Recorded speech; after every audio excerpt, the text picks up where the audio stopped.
bangkang dumadaan.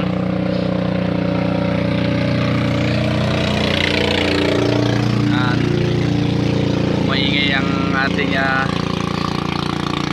gauge. Maraming mga bangkang dumadaan.